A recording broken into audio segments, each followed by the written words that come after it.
Everyone, I'm Loki, and welcome back to The Lair. Today we're going to be talking about backstories and why I think they suck. I'm going to talk to you guys how they're used in different types of TTRPGs, and also the only situation I think a player should really have a longer backstory.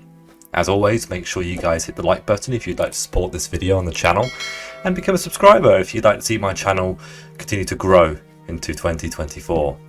Thanks guys. A backstory represents the background of a player character, what they did before becoming an adventurer. In the past, it was kind of used just to give a character a bit more value, to describe and understand who they are as a person. I think what they've become throughout the years is something a little bit different, and I've been in lots and lots of games as especially a dungeon master, but also as a player, where the expectation on the players is at least a page or two of backstory about their upbringing, about things that happened in their lives, whether these are kind of defining events that kind of changed them and made them into adventurers, or something else. Some players actually take great pride in writing large, long, elaborate backstories, but I always find that backstories aren't well used. And whilst there is definitely a big thing going around to praise dungeon masters who use your backstories, I don't think dungeon masters really should need to use your backstory if they don't want to. This is because the dungeon master is writing their own game, is creating their own world, or using a world that's been provided by many of the modules that are out there. What they don't want to have to do is look at the 4, maybe 6 players that they have and try to connect things from the backstories that they've written into their world, whether this is locations, NPCs, bad guys, who knows man, magical items. Sometimes it's just a little bit of work that I don't think dungeon masters really want to do. You know, when most DMs, they are dungeon masters because they want to tell a story, they want to be in control of the direction of the campaign, the setting, etc. So for players to be making these large, long, elaborate backstories and kind of expecting the dungeon master to kind of adjust their campaign to fit in their characters, it's a lot of work.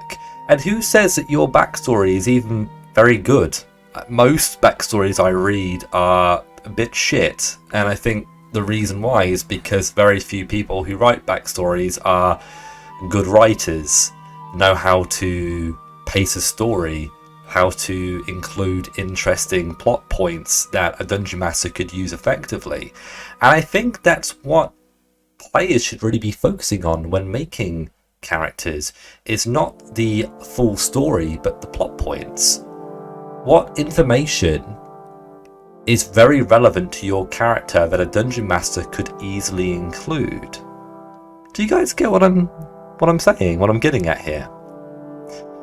I've actually had people who wanted to join my games in the past who've sent me a 2 to 3 page backstory, and I imagine that's not even too crazy in comparison to some of you. I'm sure there's some of you out there who've received a short story or a book from a player, from a prospective player, but that was a lot for me. I usually ask for about half a page or less from my players, and it's made with the expectation that I'm probably not going to read it more than once, and it's likely that I'm not going to be getting too focused or worried about it. The things that I actually use in my campaign for my players is plot points. So I'm running 5th edition D&D mainly at the moment. I'm interested in running different systems, but it's what my players want, and it's what I'm very good at running. I know the system back to front, side to side. I know pretty much everything about 5th edition. So I don't want to get sidetracked here, but there is a supplemental resource in D&D called Xanathars Guide to Everything, And in that book, there is a system called life events, and is it like the way of life or something like that? But it's like a supplemental system where you can roll dice to determine information about your character, about where they were born, how many siblings they have, what happened to their parents. And you get to roll these life events of things that happened before you joined the party. And it could be anything from being in a battle, going on an adventure, being arrested for a crime, whether you commit it or not. And these life events, they kind of tell a story, they build a picture. And I find that it's a lot more interesting than just expecting my players to write a very good backstory from front to back.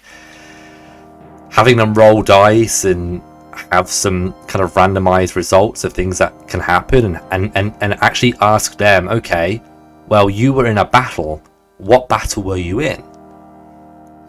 This is really interesting because I've had players who, when I've told them to do this system, they said, oh, this takes away my freedom, my creativity. Actually, no, it gives you an opportunity to base your creativity off of something. If I tell you that your wizard was in a battle, tell me how they were in a battle. What happened? Were they protecting a convoy? Were they a part of a military force and you were the magic advisor to the general or the captain or whatever? Was the battle even a battle? Was it more of a skirmish? Was it a siege? Like this, I feel like this kind of stuff is really, really cool, and it surprises me when I hear players say, oh, it's taking away from my creative freedom. One of the things I want to speak about, and I've spoken about this with my players in the past, is this idea that players make characters that don't really fit into their Dungeon Master's worlds. It especially happens with the people who write these elaborate long backstories, but there usually doesn't seem to be much effort made by players to make their character make sense in the world that they're joining, whether it's Forgotten Realms or any other kind of setting that's out there.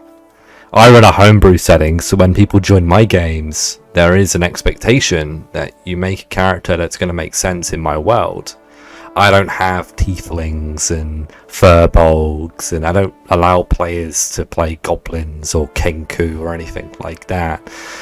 There's an expectation that you'll be playing one of the 6 more original races, which is humans, elves, dwarves, half-elves, gnomes and halflings. I don't really allow anything else. And that the characters actually make sense. They're actually a living, breathing part of the world, rather than some random tiefling that's been dropped from outer space, or, well, in this case, from hell, in a world that they don't really make sense in, nor belong in, nor have any real story or background or anything that really makes any sense.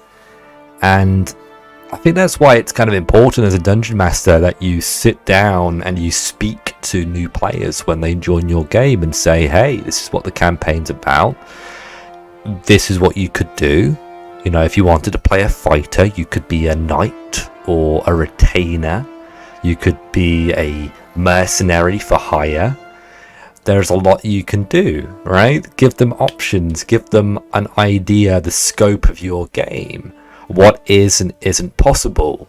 And hopefully that player that you're having join isn't going to disregard everything you've said and make a really stupid ass character and will actually take your advice.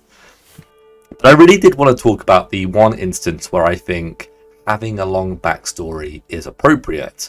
And I think it's when the campaign is an epic fantasy campaign. I'm not talking high fantasy, I'm talking epic fantasy. I'm talking Conan the King, right? Conan, the leader of an army, protecting the people of a kingdom from an evil kingdom, right?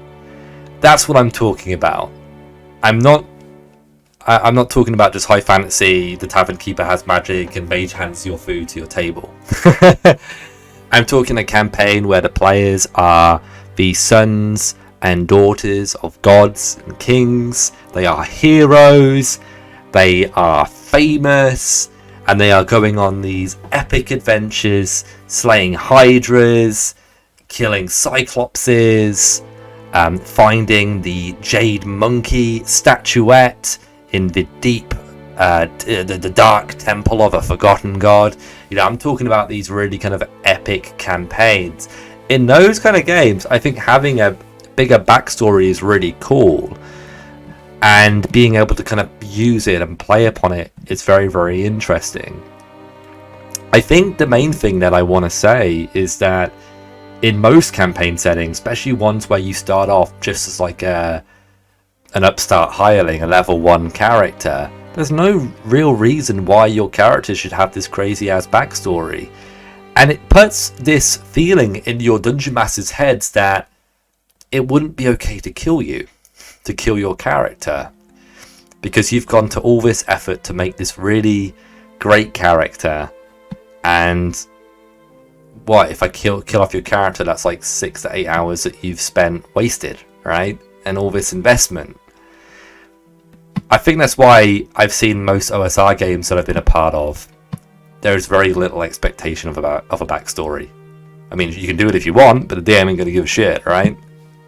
I think that's probably, I don't know. I like writing backstories myself, but I just don't like them being too complicated. Keep it short and sweet. Let the DM know the important things, and if the DM wants to use your backstory, they can. It's really that simple. Today's video was full of information. I talked about a lot of different subjects to do, you know, with obviously backgrounds and backstories. Let me know what you guys think in the comment section below. I'll see you guys next time on Loki's Lair. Until then.